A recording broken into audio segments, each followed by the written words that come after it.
Now, normally when we do these sequences, they're of course dedicated to all of our viewers, but there is a particular small group of people who might well benefit from what we're going to talk about today, because the public finances are actually quite simple. It's worth just reminding yourself how they work.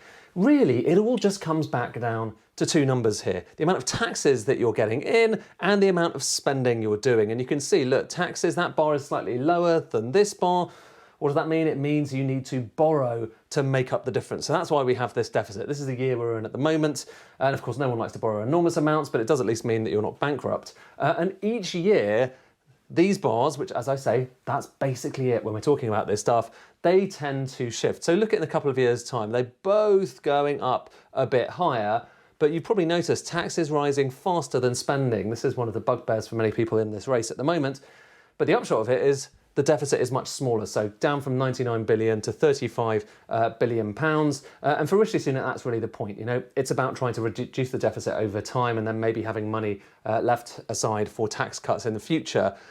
But the big question is, what are the other candidates going to do about his fiscal rules that basically mandate that you're reducing the deficit? We haven't heard much detail about that. Instead, we've had rather a lot about what taxes they're going to cut and not all that much detail about how they're going to pay for them. So, for instance, a number of them talking about cutting corporation tax, cancelling the corporation tax rise. It's supposed to go up to 25%, but that would cost £17 billion. So a lot of money, and you can see that bar going down slightly. If you want to reinstate the 15% rate, then it goes down even further by £31 billion. And all the while, actually this bar, the spending bar, is getting a little bit higher because we've got more money being spent on that energy bill package. So you can see taxes down, spending up, and that implies a bigger deficit. Some would say, and some indeed are saying, hang on, actually, some tax cuts do pay for themselves. Well, maybe. Let's have a look. George Osborne did cut corporation tax quite a lot, and it did actually raise more money than it cost him, but there's a trick here. Let me show you why.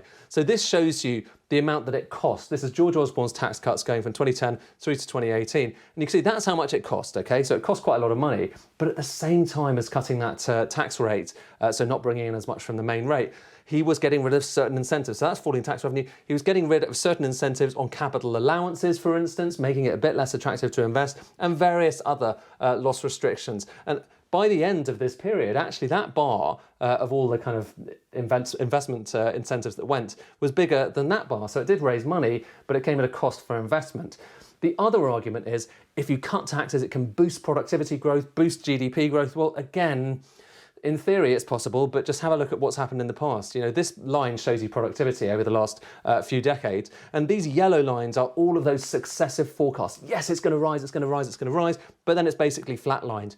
And this, perhaps even more than public finances, is a really big deal. This is what we need to be talking about. How can you get productivity up? Because that boosts everything else.